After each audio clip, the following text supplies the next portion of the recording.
mula memasuki tanah Melayu. Keadaan ini disebabkan faktor ketidakstabilan ekonomi dan masalah sosial di negara Cina dan India. Kesan penghijraan orang Cina dan India di tanah Melayu. Kesan yang pertama ialah penghijraan orang Cina dan India ke tanah Melayu telah menyebabkan pertambahan penduduk yang pesat. Pada tahun 1870, lebih kurang 500.000 orang Melayu dan meningkat kepada 3,3 juta menjelang tahun 1921. Dan pada tahun 1921 itu, orang Melayu tidak lagi menjadi kaum utama karena jumlah penduduk bukan Melayu melebihi jumlah penduduk Melayu di tanah Melayu.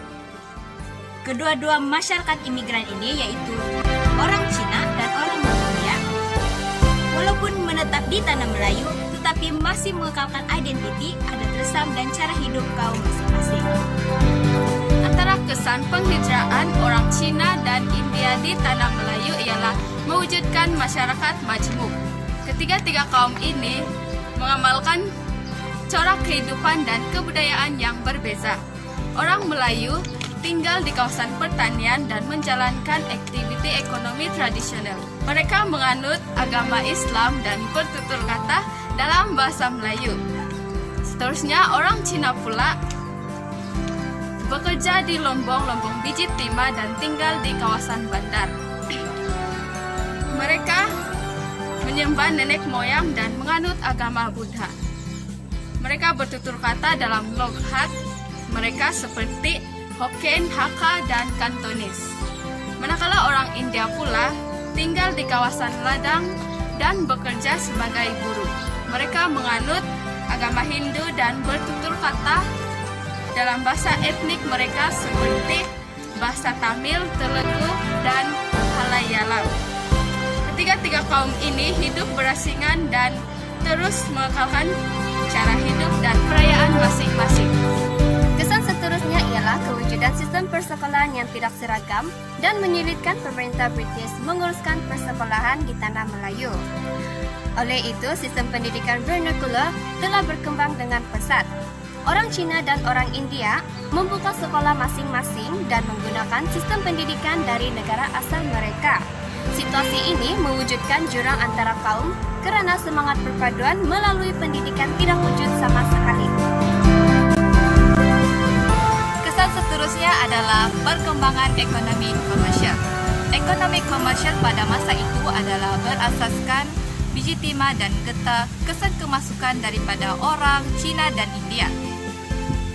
Dalam bidang perlombongan, kemasukan buru-buru Cina adalah mereka yang mempunyai kemahiran dalam bidang perlombongan.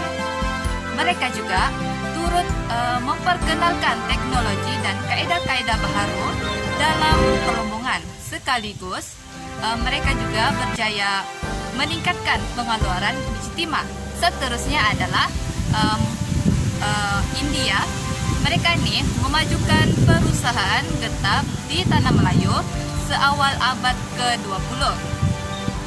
Kemasukan buru-buru India adalah disebabkan kos kemasukan dan bayaran upah yang rendah. Mereka juga sangat rajin dalam bekerja dan mudah untuk dikawal. Dan ini juga telah mendorong mereka kepada perkembangan pengeluaran getah di tanah Melayu pada masa itu.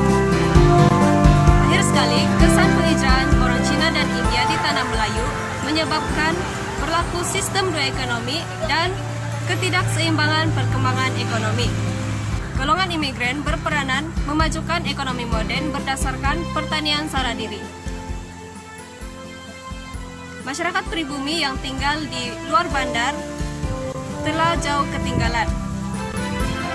Negeri-negeri seperti Selangor dan Perak yang kaya dengan sumber galian mengalami perkembangan ekonomi yang pesat. Manakala negeri-negeri seperti Kelantan dan Terengganu yang kurang berpotensi telah jauh ketinggalan. Kesimpulannya, penghijraan India dan Cina telah memberi banyak kesan terutamanya dalam ekonomi komersial tanah Melayu. Jangan lupa like, share, komen, dan subscribe channel ini. Bye!